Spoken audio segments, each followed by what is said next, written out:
والصلاة والسلام على سيد الأنبياء والمرسلين محمد وآله وأصحابه أجمعين أما بعد فأعوذ بالله من الشيطان الرجيم بسم الله الرحمن الرحيم وقال النبي صلى الله عليه وسلم لو كان بعدي نبي لكان عمر أو كما قال۔ محترم المقام، قابل صد احترام حضرات علماء کرام اور سامعین ذی وقار اور پردے کے اندر بیٹھی ہوئی ہماری قوم کی باعزت مائیں اور بہنیں، میں کوئی تقریر کی حیثیت سے کھڑا نہیں ہوا، بلکہ میں ایک طالب علم کی حیثیت سے آپ حضرات کے سامنے کچھ کہنے کی جسارت کر رہا ہوں، اپنے اساتذہ کرام کو سبق سنانے کی حیثیت سے اور اپنی اصلاح کروانے کی حیثیت سے اور کچھ سننے اور سنانے کی حیثیت سے کھڑا ہوا ہوں۔ حضرات، محرم الحرام کا بابرکت اور مقدس مہینہ چل رہا ہے۔ یہ مہینہ جس طریقے سے حضرت حسین رضی اللہ تعالی عنہ کی شہادت کا گواہی دیتا ہے، اسی طریقے سے یہ مہینہ داماد حیدر امیر المؤمنین قاتل المشرکین والزندیقین حضرت سیدنا عمر بن خطاب رضی اللہ تعالی عنہ کی بھی شہادت اسی مہینے کے اندر ہوتی ہے۔ حضرات، حضرت حسین رضی اللہ تعالی عنہ کی شہادت ہم سنتے آئے ہیں اور بارہا اس تاریخ کو دہرائی جاتی رہے گی، کیونکہ وہ تاریخ انسانی کا ایک ایسا واقعہ پیش آیا، گویا مسلمانوں کی تاریخ میں ایک ایسا واقعہ پیش آیا جس نے پوری انسانیت کو جھنجھوڑ کر رکھ دیا کہ ہمارے اور آپ کے آقا جناب محمد الرسول اللہ صلی اللہ علیہ وسلم کے پیارے نواسے کو کربلا کے میدان میں جس بے دردی کے ساتھ قتل کیا گیا، اس کو بیان کرنا ہمارے لیے بہت ہی مشکل کام ہے۔ لیکن حضرات، جب دیکھا جاتا ہے کہ حضرت سیدنا عمر بن خطاب کی بھی شخصیت اسی مہینے میں جام شہادت نوش فرماتی ہے، تو ہم ان کی شخصیت کو نظر انداز کیوں کرتے ہیں؟ آج یہ لوگ جو حضرت حسین کو ماننے کا دعویٰ کرتے ہیں، یہ کبھی بھی اپنی زبان پر حضرت عمر بن خطاب کا نام نہیں لیتے ہیں۔ یہ لوگ حضرت عمر فاروق سے بغض رکھتے ہیں، ان کو گالیاں دیتے ہیں، ان سے دشمنی رکھتے ہیں اور ان کے شان میں طرح طرح کی گستاخیاں کرتے ہیں، حالانکہ ان کے بارے میں تاجدار مدینہ احمد مجتبی محمد رسول اللہ صلی اللہ علیہ وسلم نے فرمایا کہ اگر میرے بعد کوئی نبی ہوتا تو وہ عمر ہوتے۔ اتنی بڑی شخصیت، اتنا بڑا مقام، اتنا بڑا مرتبہ جو کسی اور کو نہیں حاصل تھا، اس سے بڑھ کر کیا ہو سکتا ہے کہ جس کے بارے میں ہمارے اور آپ کے آقا فرمائے کہ میرے بعد اگر کوئی نبی ہوتا تو وہ عمر ہوتے۔ باد بہاری کی طرح دوسرا عراق و روم سے ابر کرم بن کر اٹھا، ایران پر برسا عمر، ماں بعد ختم المرسلین، کوئی نبی آنا نہیں، ایک نبی ہوتا اگر تو وہ ہوتا عمر۔ حضرات، حضرت عمر بن خطاب کی شخصیت کو مختصر انداز میں بیان کرنا چاہوں گا۔ اتنی بڑی شخصیت کہ ایسی شخصیتیں صدیوں میں پیدا ہوا کرتی ہیں۔ تمام صحابہ کرام، جتنے بھی صحابہ گزرے ہیں، آپ جب غور کریں تو تمام صحابہ حضور کے مرید تھے، تمام صحابہ حضور کے مرید تھے، لیکن ایک حضرت عمر بن خطاب کی شخصیت ہے جو حضور کے مرید نہیں بلکہ حضور کے مراد تھے۔ حضور نے ان کو اللہ سے دعاؤں میں رو کر مانگا تھا کہ اے اللہ یا عمر دے دے یا عمر دے دے، اے اللہ یا عمر بن عاص یعنی ابو جہل کو دین کی دولت سے سرفراز فرما دے، یا تو عمر بن خطاب کو دین کی دولت سے سرفراز فرما دے۔ اللہ رب العزت نے ان دونوں کے دلوں کو دیکھا کہ ابو جہل کیوں نہیں مانتا ہے اور عمر کیوں نہیں مانتا۔ جب اللہ نے دونوں کے دل کو اٹھا کر دیکھا کہ یہ کیوں نہیں مانتا اور یہ کیوں نہیں مانتا، تو پتہ یہ چلا کہ ابو جہل جاہلیت کی وجہ سے نہیں مانتا، اس کو سب کچھ پتا ہے لیکن وہ پھر بھی نہیں مانتا، ہٹ دھرمی کی وجہ سے نہیں مانتا۔ اور جب عمر بن خطاب کے دل کو دیکھا کہ آخر عمر کیوں نہیں مانتا تو پتہ یہ چلا کہ یہ نااہلی کی وجہ سے نہیں مانتا. چنانچہ اللہ رب العزت نے حضرت عمر بن خطاب رضی اللہ تعالیٰ عنہ کی شخصیت کے حق میں نبی کے دعا کو قبول فرما دیا. ایک دور تھا کہ کفار مکہ مسلمانوں پر ظلم و ستم کو جاری اور ساری رکھے ہوئے تھے. جب اسلام کا ابتدائی زمانہ تھا بڑی مشکل میں مسلمان تھے اور چپ کے نمازیں پڑھتے تھے, چھپ کے اللہ کی عبادت کرتے تھے. ایسے وقت میں تاجدار مدینہ احمد مجتبی ہمارے اور آپ کے آقا محمد رسول اللہ صلی اللہ علیہ وسلم نے اللہ رب العزت کے سامنے اپنے دست کو اٹھایا اور دعا کی کہ اے اللہ ان میں سے ایک دے دے. ادھر اللہ کے حبیب دعا مانگ رہے ہیں, ادھر کفار مکہ پلاننگ میں ہے کہ یہ محمد کون سا نیا دین لے کر آ گیا ہے. اس کے چکر میں روزانہ فتنے کھڑے ہو رہے ہیں. نعوذ باللہ. کفار مکہ نے اس حد کو پار کر دیا کہ نعوذ باللہ ان لوگوں نے آقا صلی اللہ علیہ وسلم کو مارنے کی پلاننگ کی اور آقا کو مارنے کے لیے لوگوں کو مقرر کیا اور 100 اونٹ کا انعام رکھا کہ نعوذ باللہ جو محمد کا سر لائے گا اس کو 100 اونٹ انعام دیا جائے گا. یہ ذمہ داری حضرت سیدنا عمر بن خطاب رضی اللہ تعالیٰ عنہ نے اپنے اوپر لی اور کہا کہ میں اس ذمہ داری کو پورا کروں گا, آج روز کا جھگڑا ہی ختم کر دیتا ہوں. چنانچہ ننگی تلوار لے کر حضرت عمر بن خطاب چل دیتے ہیں آقا صلی اللہ علیہ وسلم کی گردن کو اڑانے کے لیے. جب راستے میں پہنچتے ہیں تو کسی نے ان کو خبر دیا کہ ارے عمر کہاں جا رہے ہو, تمہیں کچھ پتا بھی ہے کہ نہیں, تمہارے بہنوں ایمان لا چکے ہیں, وہ مسلمان ہو چکے ہیں, پہلے جاؤ تو ان کی خبر لو. حضرت عمر رضی اللہ تعالیٰ عنہ پہنچتے ہیں اپنے بہن کے گھر پہ, دروازہ کھٹکھٹاتے ہیں. بہن سمجھ جاتی ہے کہ بھائی آ گئے ہیں, آہٹ سے پہچان لیتی ہے, فوراً قرآن کریم سیکھ رہی ہوتی ہیں ایک صحابی سے اور قرآن کریم کو چھپا کے رکھ دیتی ہیں. حضرت عمر بن خطاب کہتے ہیں تم کیا پڑھ رہی تھی؟ بہن نے کہا تم سے کیا مطلب, ہم کچھ بھی پڑھ رہے تھے. حضرت عمر غصے سے لال ہو گئے اور مار کے بہن کا حال برا کر دیا اور بہنوئی کا بھی حال برا کر دیا اور کہا کہ میں نے سنا ہے کہ تم لوگوں نے اپنے باپ دادا کے دین کو چھوڑ دیا ہے, تم نے محمد کی پیروی کر لی ہے, تم نے محمد کی دیوانگی اختیار کر لی ہے, تمہاری جرأت کیسے ہوئی, میں مار کے تمہارا برا حال کر دوں گا. بہن مار کھا رہی ہے لیکن ہمارے اور آپ کی طرح ان کا ایمان نہیں تھا, چند سکوں میں بکنے والا ایمان نہیں تھا, چند روپیوں میں بکنے والا ایمان نہیں تھا. قربان جائیے, وہ کہتے ہیں کہ عمر تو مارتا تھک جائے گا لیکن میں مار کھا کر نہیں تھکوں گی, کیونکہ جس ماں کی چھاتی کا تو نے دودھ پیا ہے میں نے بھی اسی ماں کی چھاتی کا دودھ پیا ہے. تو مارتا جا لیکن میں اپنے دین حق سے نہیں پھروں گی. حضرت عمر بن خطاب سوچتے ہیں کہ ارے یہ بہن جو آج تک میرے سامنے زبان تک نہیں اٹھاتی تھی, کبھی آنکھ تک نہیں دکھاتی تھی, آج یہ مجھ سے اس لہجے میں کیوں بات کر رہی ہے, لگتا ہے کچھ مصلحت ہے. چنانچہ حضرت عمر بن خطاب نے کہا آخر دکھاؤ تم کیا پڑھ رہی تھی. بہن نے کہا کہ پہلے پلید ہو تم ناپاک ہو, ابھی تم وضو کرو, غسل کرو, تب تم قرآن کو چھو سکتے ہو. لا یمسہ الا المطہرون, اس کو صرف پاک لوگ پڑھتے ہیں. حضرت عمر نے غسل کیا, بہن پانی ڈال رہی ہے اور کہہ رہی کہ اے اللہ اوپر کے بدن کو صاف کرنا میرا کام ہے لیکن اندر کو صاف کرنا آپ کا کام ہے.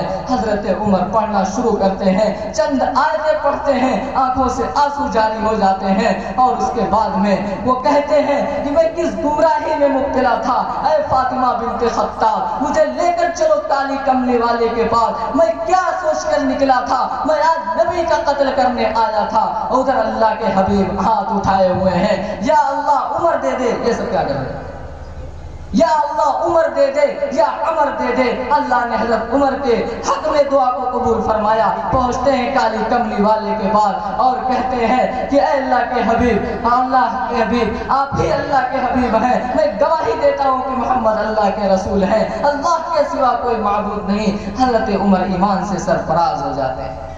صحابہ نے اللہ اکبر کا نعرہ لگایا اور ٹھنڈی سانس لی. نماز کا وقت ہو گیا, نماز کے لیے سب لوگ کھڑے ہو گئے.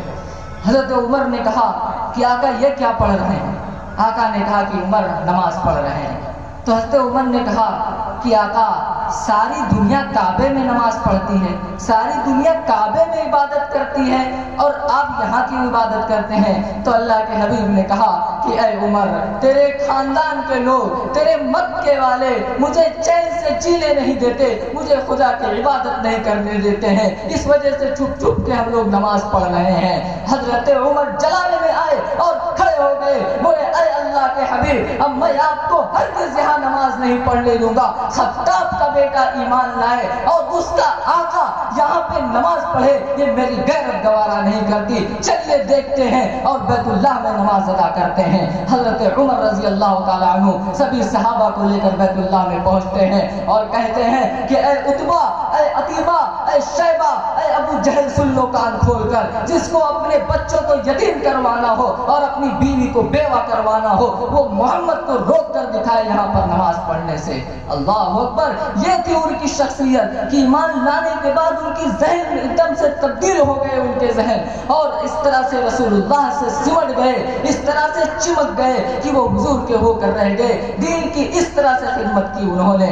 اور ہم اور آپ کو اگر طاقت مل جائے، اگر ہم اور آپ اقتدار میں آ جائیں تو اپنوں کو ہی کھا لیتے ہیں۔ اپنی طاقت کا استعمال ہم اپنے لوگوں کے اوپر کرتے ہیں، اپنی طاقت کا استعمال ہم کمزور اوپر دکھاتے ہیں، لیکن وہ حضرت سیدنا خطاب رضی اللہ تعالیٰ عنہ کی شخصیت تھی جو اپنی طاقت کا استعمال اللہ کے دین کے لیے صرف کر رہے ہیں۔ بس یہی اور ہمارے میں، یہی ان کے میں اور ہمارے میں فرق ہے کہ وہ لوگ دین کے لیے محنت کرتے تھے، ہر کام اللہ کے لیے کرتے تھے، دین کے لیے طاقت کو استعمال کرتے تھے، اور آج ہم لوگ نام نہاد مسلمان، اللہ کے نبی کے امتی ہونے کے دعوے دار، عمر بن خطاب سے محبت کرنے کے دعوے دار ہو کر اور اپنی طاقت کا استعمال اپنے بھائیوں کے اوپر کر رہے ہیں، اپنی بہنوں کے اوپر کر رہے ہیں، اپنے گاؤں کھیڑے میں رہ کر رہے ہیں۔ کیا ہم نے یہی سیکھا ہے حضرت عمر بن خطاب کی سیرت سے؟ کیا ہم نے یہی سیکھا ہے اپنے آقا کی سیرت سے؟ بہرحال بہت بڑی شخصیت تھی حضرات۔ قرآن کریم میں کئی مقامات ایسے ہیں کہ جو حضرت عمر کی رائے زمین پر ہوا کرتی تھی، عرش پہ رب کی بھی وہی رائے ہوا کرتی تھی۔ جو زمین پر عمر سوچتے تھے وہی عرش پر رب کی بھی رائے ہوا کرتی تھی۔ واقعہ یہ ہے کہ حضرت عمر آئے اللہ کے حبیب صلی اللہ علیہ وسلم کے پاس اور کہنے لگے کہ اے اللہ کے حبیب، میں چاہتا ہوں کہ مقام ابراہیم پر 2 رکعت نماز پڑھوں۔ اللہ کے حبیب نے کہا کہ اے عمر، ارادہ تو تمہارا ٹھیک ہے، لیکن اللہ کی طرف سے مجھے ایسا کوئی حکم نہیں ملا ہے کہ میں تم کو کہہ دوں کہ جاؤ مقام ابراہیم پر 2 رکعت پڑھ لو۔ حضرت عمر رضی اللہ تعالیٰ عنہ کھڑے ہیں، فوراً اللہ نے وہی نازل فرمائی وَاتَّخِذُوا مِن مَّقَامِ إِبْرَاهِيمَ مُصَلًّى، مقام ابراہیم پر 2 رکعت نماز ادا کرنے کی اجازت مل گئی۔ اللہ کے حبیب نے کہا عمر تمہیں مبارک ہو، تمہاری بات سچ ثابت ہوئی۔ تو جو زمین پر عمر کی رائے تھی وہی رائے عرش پر اللہ رب العزت کی بھی تھی۔ ایک مقام اور بتلائیں، اسلام کے ابتدائی زمانے میں پردے کا کوئی خاص اہتمام نہیں تھا، سب لوگ ایک دوسرے کے سامنے، مرد عورتیں سب آ جایا کرتے تھے۔ حضرت عمر بن خطاب اللہ کے حبیب کے پاس گئے اور کہا کہ اے اللہ کے حبیب، میری غیرت گوارا نہیں کرتی کہ آپ امہات المؤمنین، آپ کی بیویاں، آپ کی بیٹیاں اور تمام مسلمانوں کی عورتیں اس طرح لوگوں کے سامنے آ جایا کرتی ہیں، آپ انہیں کہیے کہ یہ پردہ کریں۔ حضرت عمر بن خطاب رضی اللہ تعالیٰ عنہ سے آقا نے پھر وہی کہا کہ اے عمر، مجھے اس کے بارے میں اللہ کی طرف سے کوئی حکم نہیں ملا ہے۔ چنانچہ اسی وقت آیت نازل ہوتی ہے یا ایھا النبی قل لازواجک وبناتک ونساء المؤمنین یدنین علیہن من جلابیبہن، کہ اے نبی آپ فرما دیجئے، تمام مسلمانوں کی عورتوں کو بتلا دیجئے، اپنی بیٹیوں کو بتلا دیجئے، اپنی بیویوں کو بتلا دیجئے کہ اپنے اوپر تھوڑی سی چادر لٹکا لیں۔ تو جو رائے زمین پر عمر کی تھی وہی رائے عرش پر اللہ رب العزت کی تھی۔ ایک واقعہ اور ہے کہ ایک منافق اور ایک یہودی میں ایک تلوار کو لے کر جھگڑا ہو گیا۔ اللہ کے حبیب کے پاس پہنچے دونوں فیصلہ کروانے، ایک منافق اور ایک یہودی، دونوں پہنچے اللہ کے حبیب کے پاس فیصلہ کروانے کے لیے۔ اللہ کے حبیب نے معاملے کی تفتیش کی اور یہودی کے حق میں فیصلہ دے دیا، یہودی کو کہہ دیا کہ یہ تلوار تمہاری ہے۔ اللہ کے حبیب نے فیصلہ کیا۔ منافق یہ ہوتے تو نہیں تھے مسلمان، لیکن کہتے تھے اپنے آپ کو مسلمان، کہتے تھے کہ ہاں ہم مسلمان ہیں۔ بہرحال منافق کو اچھا نہیں لگا، کہ اللہ کے رسول نے فیصلہ ان کے حق میں دے دیا، حالانکہ ہم لوگ مسلمان ہونے کا دعویٰ کرتے ہیں، ہم ان کے ساتھ نماز پڑھتے ہیں، اور انہوں نے ایک یہودی کے حق میں فیصلہ دے دیا۔ تو یہودی سے کہا کہ اللہ کے حبیب نے فیصلہ دے دیا ہے، ٹھیک ہے، لیکن چلتے عمر کے پاس بھی ذرا فیصلہ کروا ہی لیتے ہیں، ایک مرتبہ نظر ثانی کروا لیتے ہیں۔ وہ دونوں پہنچے سیدنا عمر بن الخطاب کے پاس۔ منافق نے کہا کہ اس تلوار کے سلسلے میں آئے ہیں، فیصلہ فرما دیجئے۔ یہودی بول پڑا کہ آپ تو جو فیصلہ فرمانا ہے فرمائیں، لیکن اتنا جان لے کہ آپ کے آقا نے فیصلہ کر دیا ہے، آپ کے آقا نے فیصلہ کر کے تلوار مجھے دے دی ہے۔ تو حضرت عمر بن خطاب نے کہا اچھا آقا نے فیصلہ کیا ہے؟ کہا جی ہاں۔ حضرت عمر اندر گئے، منافق سمجھا کہ لگ رہا ہے کوئی پروانہ لانے گئے ہیں جو ابھی لا کے مجھے دے دیں گے اور وہ تلوار ہماری ہو جائے گی، کیونکہ حضرت عمر رضی اللہ تعالیٰ عنہ مسلمانوں کو لے کر بہت زیادہ رحم دل تھے اور کافروں کے حق میں بہت زیادہ سخت تھے۔ یہ بات اس منافق کو پتہ تھی، اس وجہ سے وہ دل ہی دل میں خوش ہونے لگا، کمرے میں گئے اور لے کے آئے ننگی تلوار اور مار دیا منافق کی گردن، جا کے وہاں گری۔ اس کے بعد فرمایا کہ جو رسول اللہ کے فیصلے کو نہ مانے، جو میرے محبوب کے فیصلے کو نہ مانے، اس کے پاس میرے پاس اس کے لیے یہی سزا ہے۔ چنانچہ منافقوں نے ہلہ گلہ مچا دیا پورے مکے میں، پورے مدینے میں، کیوں ہو کلمہ گو کو مار دیا، یہ عمر نے کیا کر دیا، ایک کلمہ پڑھنے والے کو مار دیا۔ سب منافق جو ہے برساتی مینڈک کی طرح نکلنے لگے اور نکل کے ایک بات دیکھنے سے اکٹھا ہو گئے اور جا کے اللہ کے رسول کے دربار میں کہا کہ اللہ کے حبیب آپ کے عمر نے ایک کلمہ گو کو مار دیا ہے، آپ کے عمر نے بلا وجہ کلمہ گو کو مار دیا۔ اللہ کے حبیب نے کہا کہ اے عمر تمہارے پاس کوئی ثبوت ہے، تمہارے پاس کوئی گواہ ہے جو تم نے اس کی گردن اڑا دی ہے؟ اللہ کے حضرت عمر نے کہا کہ اے اللہ کے حبیب میرے پاس کوئی گواہ نہیں ہے، لیکن صرف میں اتنا جانتا ہوں کہ جو آپ کی بات نہ مانے، جو آپ کے شریعت پر عمل نہ کرے، اس کے لیے میرے پاس بس ایک یہی فیصلہ ہے، سو میں نے کر دیا۔ فوراً آیت نازل ہوتی ہے فَلَا وَرَبِّكَ لَا يُؤْمِنُونَ، جو آپ کی بات نہ مانے وہ مسلمان نہیں ہو سکتا۔ اور حضرت عمر نے ایک آپ کی بات کو نہ ماننے والے کا قتل کیا ہے، چنانچہ وہ مسلمان نہیں تھا، اور جب مسلمان نہیں تھا تو اس کو قصاص نہیں دیا جائے گا۔ چنانچہ جو رائے زمین پر عمر کی تھی وہی رائے عرش پر اللہ رب العزت کی بھی تھی۔ بہت بڑا مقام تھا حضرات، یہ تھے عمر بن خطاب رضی اللہ تعالیٰ عنہ کہ اللہ کے حبیب کی ایک بات نہ ماننے کی وجہ سے گردنیں اڑا دیا کرتے تھے۔ آج ہم غور کریں کہ ہم اللہ کے حبیب کی کتنی سنتوں کو توڑتے ہیں، کتنے طریقوں کو توڑتے ہیں، کتنا زیادہ ہم نے فتنہ و فساد برپا کر رکھا ہے۔ اگر حضرت عمر ہوتے اور ہمیں اور آپ کو اس طرح سے داڑیاں چھلواتے ہوئے دیکھتے تو بھلا بتائیے وہ خاموش بیٹھتے؟ کیا وہ اللہ کے رسول کے سنت پر ہم کو اس طرح چلانے کا حکم دیتے؟ کیا حضرت عمر اس چیز کو برداشت کرتے؟ بالکل نہیں برداشت کرتے۔ جب اس نے ایک فیصلہ نہیں مانا اور اس کی گردن اڑا دی تو ہم نے تو اتنی بڑی بڑی سنتوں کو چھوڑ رکھا ہے اور نہ جانے کتنے فتنے برپا کر رکھے ہیں، اور اس سے مزید یہ کہ صحابہ کرام کو گالیاں دینے والے بھی ہمارے اسی مذہب کے اندر پیدا ہو گئے ہیں۔ تو بھلا بتائیے کہ کتنی بڑی شخصیت تھی، یہ شخصیت آخر ایسی کیوں بنی؟ اللہ رب العزت کے رسول سے سمٹنے کی وجہ سے، ان کے راستے پر چلنے کی وجہ سے، ان کا اتباع کرنے کی وجہ سے اتنی بڑی شخصیت بنی۔ 22 لاکھ مربع میل پر اسلام کا پرچم لہرا دیا، 22 لاکھ مربع میل پر اسلام کا پرچم لہرایا۔ حضرت عمر بن خطاب رضی اللہ تعالیٰ عنہ نے عناصر اربع پر حکومت کی، 900 جامع مسجدیں تعمیر کروائی، 4000 مسجد تعمیر کروائی۔ آج جتنے بھی قانون آپ دیکھ لیں گے، محکمہ ڈاک، محکمہ مال اور فورس کا، اور ہر مسجد میں امام اور مؤذن اگر کسی نے سب سے پہلے نامزد کیا ہے تو وہ حضرت عمر بن خطاب کی شخصیت ہے۔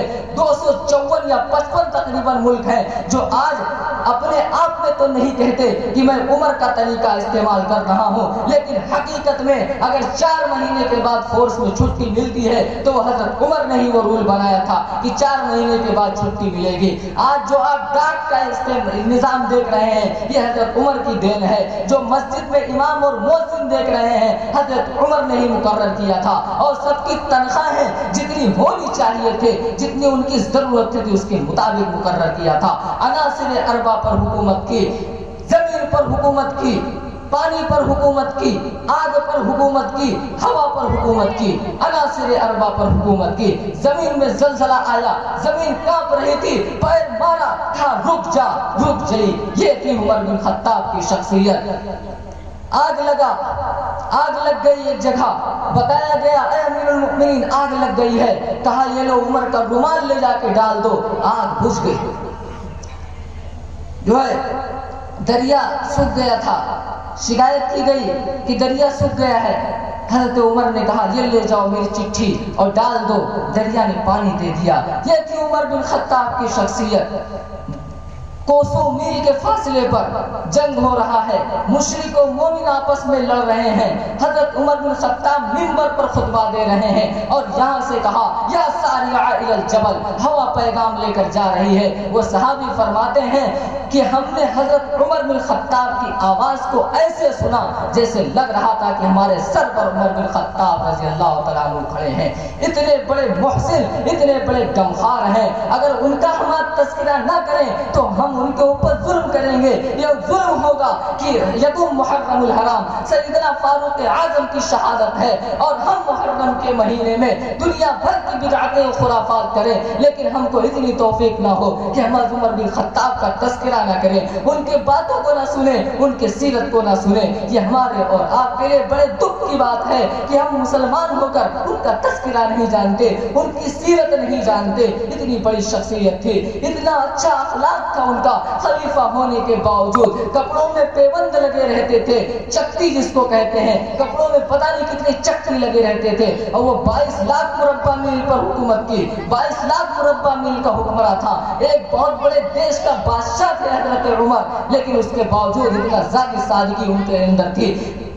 درخت کے نیچے تکیے کا سرہانہ لگا کر سو جایا کرتے تھے، درخت کے نیچے تکیے کا سرہانہ جو ہوتا تھا وہ ان کا اینٹ ہوتا تھا، اینٹ کا سرہانہ لگا کر سو جایا کرتے تھے۔ بادشاہ ہونے کے باوجود خود نکلتے تھے اپنی رعایا کی حفاظت کے لیے، اپنی رعایا کی پاسگیری کرتے تھے، اپنی رعایا کی حفاظت کرتے تھے، ان کے حال احوال کو جانتے تھے۔ ایک مرتبہ ایک گھر میں پہنچے تو دیکھے ایک عورت کے چیخنے کی آواز آ رہی ہے، ایک آدمی اندر تھا، بھیس بدل کر پہنچے حضرت عمر بن خطاب رضی اللہ تعالیٰ عنہ اور اس آدمی سے پوچھا کہ میاں اندر کیا ہو رہا ہے؟ اس شخص نے کہا کہ ہماری بیوی جو ہے حمل سے تھی اور بچے کی پیدائش ہونے والی ہے۔ تو انہوں نے حضرت عمر نے کہا کیا تم مدینے نہیں گئے، شہر جا کے کوئی داعیہ کیوں نہیں بلا لاتے؟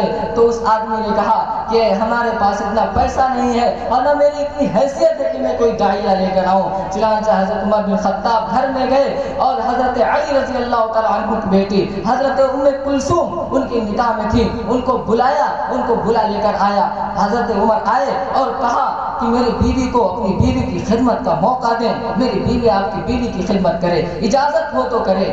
چنانچہ انہوں نے اجازت دے دی، انہوں نے سمجھا کہ یہ بھی ہماری طرح کا آدمی ہے، جس طرح سے ہم ہیں ایسے یہ بھی ہمارے اوپر حال پر ترس کھا گیا اور رحم کھا کے ہماری مدد کرنا چاہتا ہے۔ چنانچہ ام کلثوم اندر جاتی ہیں اور خدمت کرتی ہیں، اور بچے کی جب ولادت ہوتی ہے تو حضرت عمر رضی اللہ تعالی عنہ کو آواز لگاتی ہیں اور کہتی ہیں کہ اے امیر المؤمنین اپنے مہمان کو مبارکباد دیجئے، بچہ پیدا ہوا ہے۔ حضرت جب وہ انسان امیر المؤمنین کا لفظ سنتا ہے تو وہ چونک پڑتا ہے کہ یہ تو امیر المؤمنین عمر بن خطاب رضی اللہ تعالی عنہ ایسے حکمراں تھے کہ 22 لاکھ مربع میل کا حکمراں، اور اس طریقے سے اپنے رعایا کی پرسان حال کر رہا ہے، اپنی بیوی کو بھیج رہا ہے اس کی بیوی کے جب بچے کی ولادت ہوتی ہے خدمت کرنے کے لیے۔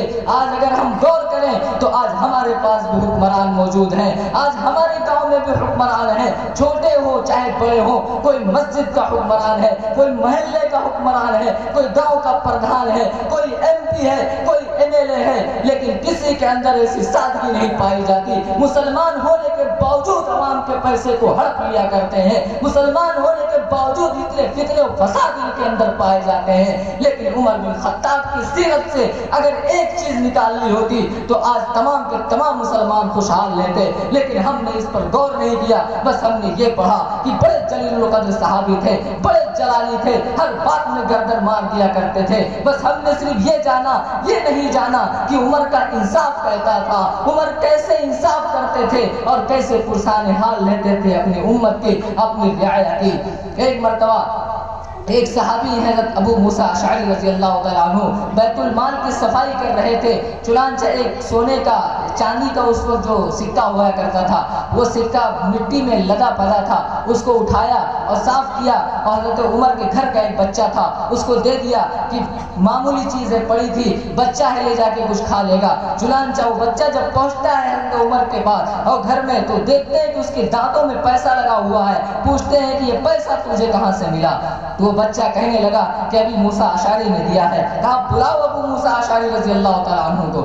آئے اور کہا کہ ابو موسیٰ اشعری تمہیں پیسہ کہاں سے دیا؟ کہا ہے امیر المؤمنین بیت المال کو صاف کر رہا تھا، خزانہ جہاں رکھا ہوا تھا اس کی صفائی کر رہا تھا تو معمولی مٹی میں دبا ہوا مل گیا تو میں نے کہا کہ بچہ ہے کھا لے گا۔ حضرت عمر بن خطاب غصے سے لال ہو گئے اور کہا لاؤ میرا کوڑا، اے ابو موسیٰ اشعری تم میرے گھر والوں کو، میرے گھر کے بچوں کو عوام کا پیسہ کھلاتے ہو، تم عوام کے پیسے کو میرے گھر کے بچے کو دیتے ہو، جہنم میں ڈھکیلنا چاہتے ہو ہمیں کیا؟ غصے سے لال ہو گئے۔ یہ تھی ان کی شخصیت، اتنا زیادہ تھا انصاف۔ آج ہم غیروں کے مال کو، اب بھائی بھائی کے مال کو کھا رہا ہے، ایک مسلمان دوسرے مسلمان کا مال کھا رہا ہے اور کوئی شرم محسوس نہیں ہوتی ہے۔ حضرات وقت زیادہ ہو رہا ہے، بس میں ایک واقعہ بتا کر اپنی بات کو ختم کروں۔ جب حضرت امیر المؤمنین عمر بن خطاب رضی اللہ تعالیٰ عنہ کے وفات کا وقت آیا، ایک مجوسی غلام نے نماز کی حالت میں حضرت امیر المؤمنین عمر بن خطاب رضی اللہ تعالیٰ عنہ کو خنجر مارا، زخمی ہو گئے، گر پڑے۔ صحابہ نماز پڑھ رہے تھے، ہماری طرح نماز نہیں تھی کہ ادھر سے ادھر دیکھ رہے ہیں، دنیاوی خیالات میں مشغول ہیں۔ وہ صحابہ کی نماز تھی، وقت کے بادشاہ کے وقت کے بادشاہ کو خنجر لگا، کسی صحابی نے نماز نہیں چھوڑا، کسی صحابی نے نماز نہیں چھوڑا۔ ایک صحابی آگے ہوئے اور نماز کو مکمل کیا۔ اسی طریقے سے 3 دن بیماری کا حال تھا۔ جب یکم محرم الحرام آیا، آخری دن آیا تو اپنے بیٹے عبداللہ ابن عمر کو بلاتے ہیں اور کہتے ہیں کہ اے عبداللہ آج تو جا اور میرے لیے ایک بھیک مانگ لے کر آ۔ کہا کیا مانگ لے کر آؤں؟ آدمی بھیک میں کیا مانگتا ہے؟ روپیہ پیسہ مانگتا ہے، ضرورت کی چیزیں مانگتا ہے، لیکن حضرت عمر پہ قربان جائیے، انہوں نے کہا کہ اے عبداللہ جاؤ میرے لیے اماں عائشہ صدیقہ رضی اللہ تعالی عنہا سے بھیک مانگ لے کر آؤ اور کہو امی عائشہ سے کہ عمر اپنے دونوں ساتھیوں کے بغل میں جہاں پہ ہمارے اور آپ کے آقا دفن ہیں اور جہاں پہ حضرت صدیق اکبر دفن ہیں وہاں پہ ایک جگہ اور خالی تھی، کہا جاؤ امی عائشہ سے بھیک مانگ لے کر آؤ کہ عمر بھی اپنے ساتھیوں کے بغل میں دفن ہونا چاہتا ہے۔ چنانچہ حضرت عبداللہ ابن عمر پہنچتے ہیں اور کہتے ہیں امی عائشہ رضی اللہ تعالیٰ عنہا سے کہ عمر کی خواہش ہے، حضرت عمر چاہتے ہیں کہ اپنے یاروں کے بغل میں دفن ہو، کیونکہ اللہ کے حبیب نے ان کے بارے میں فرمایا تھا کہ جب قبر پھٹے گی، زمین پھٹے گی، سب سے پہلے میں اٹھوں گا اور میرے داہنی طرف حضرت ابو بکر صدیق ہوں گے اور بائیں طرف حضرت عمر بن خطاب ہوں گے۔ اتنی بڑی شخصیت تھی۔ بہرحال امی عائشہ فرماتی ہیں کہ اے عبداللہ یہ جگہ تو میں نے اپنے لیے رکھی تھی کہ جب میں اس دنیا سے کوچ کر جاؤں گی، دنیا سے پردہ کر جاؤں گی تو اس جگہ پر میں دفن ہوں گی، کیونکہ ایک طرف میرا باپ ہے، ایک طرف میرا شوہر ہے اور دوسری طرف میں دفن ہوں گی۔ لیکن آج تم جس شخص کی سفارش لے کر آئے ہو وہ شخص کوئی معمولی شخص نہیں ہے، اس شخص کو میرے حبیب نے، میرے شوہر نے، میرے آقا نے اللہ سے دعاؤں میں رو کر مانگا تھا، اس وجہ سے آج میں اپنے اوپر عمر کو فوقیت دوں گی اور لہذا اجازت دے دیا۔ حضرت عبداللہ ابن عمر جب پہنچتے ہیں امی عائشہ کے پاس تو جب امی عائشہ کے پاس سے واپس ہوتے ہیں حضرت عمر بن خطاب کے پاس پہنچتے ہیں تو حضرت عمر نے کہا کہ اے لوگوں مجھے اٹھاؤ، لیٹے ہوئے تھے، بیماری کی حالت میں تھے، فرمایا مجھے اٹھاؤ، امی عائشہ کا فرمان، امی عائشہ کا پیغام میں لیٹ کر سننا اپنے لیے گستاخی سمجھتا ہوں، مجھے اٹھا کر بیٹھا دو۔ چنانچہ بٹھایا گیا اور اس کے بعد کہا حضرت عبداللہ نے کہ آپ کو اجازت مل گئی ہے کہ آپ وہاں پر دفن ہو سکتے ہیں۔ اس کے بعد ایک سنجی ٹھنڈی سانس لی، کہا لیکن اے عبداللہ اسی پر بس نہیں کرنا، جب میں اس دنیا میں نہ رہوں، اس دنیا سے میرا وجود ختم ہو جائے، میری سلطنت ختم ہو جائے، میری بادشاہت ختم ہو جائے، جب میں جنازہ میرا ہو جائے اور کفن دفن ہو جاؤں تو لے جا کے امی عائشہ کے دروازے پہ لٹا دینا۔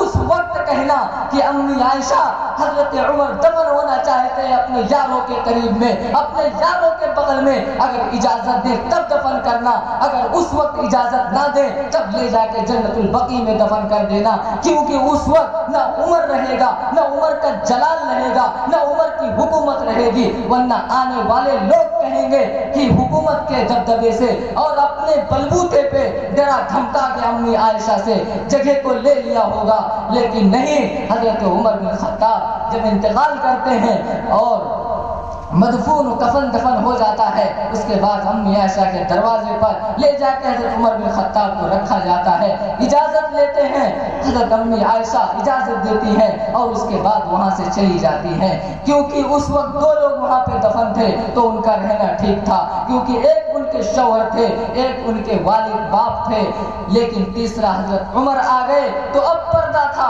امی عائشہ وہاں سے چلی گئی۔ تو یہ تھی عمر بن خطاب کی شخصیت کہ مرتے وقت بھی دنیا سے پردہ فرما جانے کے بعد بھی کسی پر ظلم نہیں کیا، کسی شوشے کو نہیں چھوڑا۔ آج ہمیں بھی غور کرنا چاہیے کہ جب ہم دنیا سے پردہ فرمائیں، جب ہمارا وقت قریب آئے تو کم سے کم دنیا میں اپنے معاملات کو درست رکھیں، کسی کا ہڑپ کے نہ جائیں، کسی کی بےمانی کر کے نہ جائیں، کسی کا مال ہڑپ کر اگر جائیں گے تو قیامت کے دن اس کا جواب دینا پڑے گا۔ حضرت عمر بن خطاب کی شخصیت کوئی معمولی شخصیت نہیں تھی، بہت بڑی شخصیت تھی، ایسی شخصیتیں صدیوں میں پیدا ہوا کرتی تھیں۔ نبی نے اس کے بارے میں تاریخی جملہ فرمایا تھا کہ اے عمر، والدین روئے اولاد روتی، والدین مرے اولاد روتی ہے، اور والدین مرے تو اولاد روتی ہے، اور اولاد مرے تو والدین روتے ہیں، یعنی کہ جب ماں باپ انتقال کرتے ہیں تو بچے روتے ہیں، اور جب بچے انتقال کرتے ہیں تو والدین روتے ہیں، لیکن اے عمر، جس دن تو دنیا سے جائے گا محمد کا دین قیامت تک کے لیے روتا رہے گا۔ یہ تھی عمر بن خطاب کی شخصیت۔ یکم محرم الحرام کو سیدنا فاروق اعظم رضی اللہ تعالی عنہ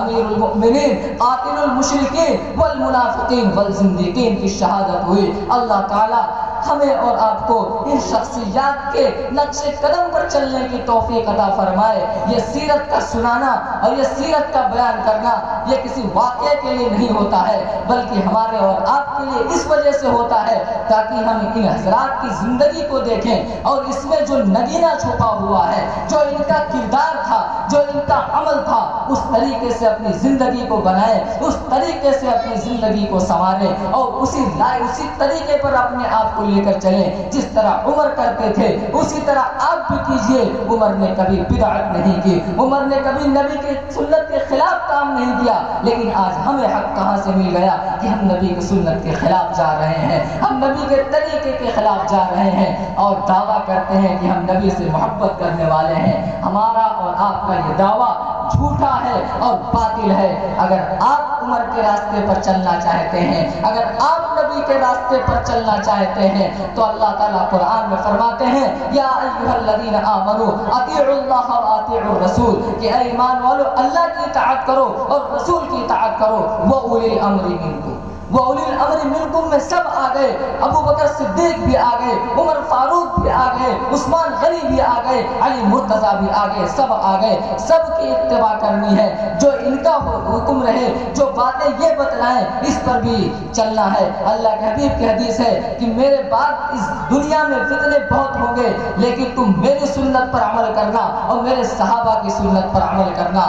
تو صحابہ کی سنت پر عمل کرنا یہ بھی ضروری ہے، جس طرح نبی کی سنت پر عمل کرنا ضروری ہے۔ اور حضرت عمر رضی اللہ تعالی عنہ کو تو اللہ کے حبیب نے کہا تھا کہ اگر میرے بعد کوئی نبی ہوتا تو وہ عمر ہوتے۔ جب اتنا مقام و مرتبہ والا شخص ہمیں ملا ہے تو آج ہم اس کی بات پر عمل کیوں نہیں کر رہے ہیں، اس کی سیرت سے کیوں نہیں تاثر کر رہے ہیں؟ صرف نام سے کچھ نہیں ہوگا، کام بھی کرنا پڑے گا حضرات، ورنہ ہمارے اور آپ سے ہم سے سوال کیا جائے گا کل قیامت کے دن کہ تمہارے سامنے عمر کی سیرت بیان کی گئی، تم نے سنا اور ایک کان سے سنا دوسرے سے اڑا دیا، تم نے اپنی زندگی کو اس کے مطابق کیوں نہیں ڈھالا؟ کل قیامت کے دن پوچھ ہوگی، ہمارا کام ہے پہنچا دینا، آپ کا کام ہے عمل کرنا۔ اللہ رب العزت ہمیں اور آپ کو عمل کی توفیق عطا فرمائے، اور ان رسم و رواج سے اور خرافات سے ہماری اور آپ کی حفاظت فرمائے۔ حضرت سیدنا فاروق اعظم رضی اللہ تعالیٰ عنہ کی سیرت کو اور زیادہ سننے کی اور اس پر عمل پیرا ہونے کی توفیق عطا فرمائے۔ وآخر دعوانا الحمدللہ رب العالمین۔